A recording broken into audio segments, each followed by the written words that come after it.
दोनों अभिनेताओं ने ट्वीट के जरिए ही मामले को सुलझा लिया, मगर भाषा के नाम पर राजनीति के गलियारे में गर्म हो गया है पूरा माहौल। कर्नाटक से पश्चिम बंगाल और महाराष्ट्र तक हिंदी भाषा को लेकर सियासी दलों की प्रतिक्रियाएं आने लगी। अब भाषा पर जंग मची है।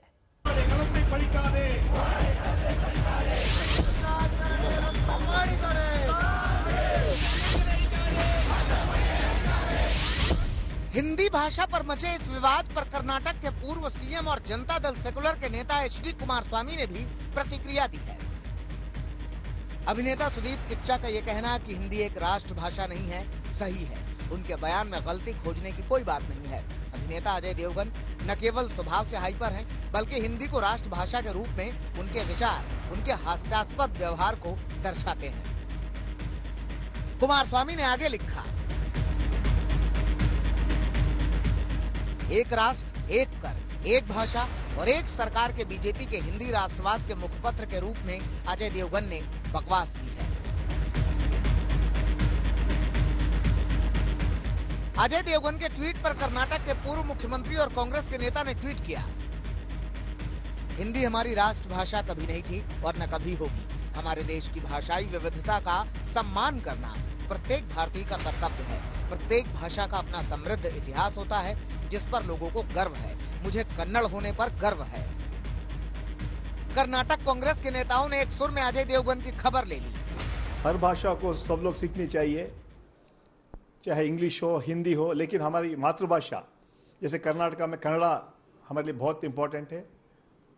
हमारा फ्लैग है, हमारा भाषा है, तो हम चाहते हैं कर्नाटक में ज़्यादातर कन्नड़ा को ही अहमियत दिया जाए।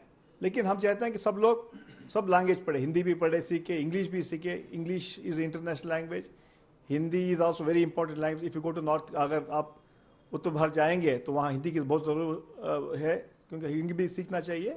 लेकिन किसी पे जबरदस्ती कर कोई लैंग्वेज सिखाना ठीक नहीं है।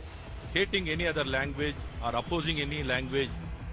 कर्नाटक के मंत्री भी विवाद में कूदे, भाषाई ज्ञान के साथ। Promote your language. Instead of English being promoted, Hindi should be promoted because that's our own language. Instead of hating Hindi or any other language, doesn't mean anything. That shows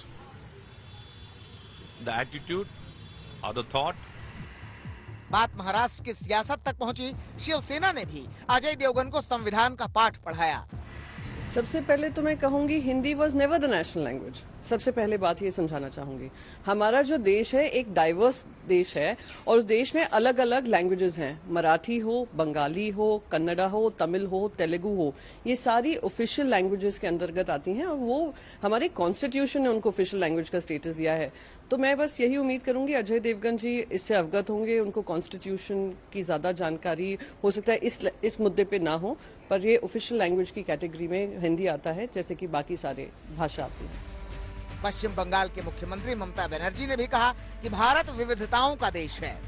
Ours is a vast country, so many languages, so many region, so many mother tongue. So we have to consult the people, and this is we will discuss with the federal structure, different state also, and then we will let you know the details. I am not saying anything right now because I have to discuss with the other chief minister also. There we will take a collective decision. आपको बता दें कि चंद रोज पहले ही गृह मंत्री अमित शाह ने इस बात पर जोर दिया था कि हिंदी को बढ़ावा देना चाहिए। तो हमने संविधान को जब स्वीकारा, इसके साथ ही 14 सितंबर 1949 के एक निर्णय को भी स्वीकार कर लिया कि इस देश की राजभाषा हिंदी होगी और लिपि देवनागरी होगी। हिंदी की किसी स्थानीय भाषा से कोई मतभेद या अलग अलग अंतर विरोध नहीं है।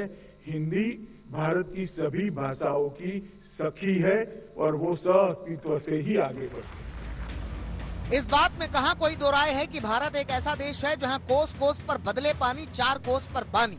फिर उसके बाद मैंने सोचा एक्टर किसको ले, फिर मैंने सोचा अपने आप को ले लेता। बाकी रही अजय देवगन की बात, तो उनका हिंदी प्रेम अपनी जगह है, मगर खुद बॉलीवुड में अभिनेताओं को स्क्रिप्ट रोमन में लिख कर दी जाती है।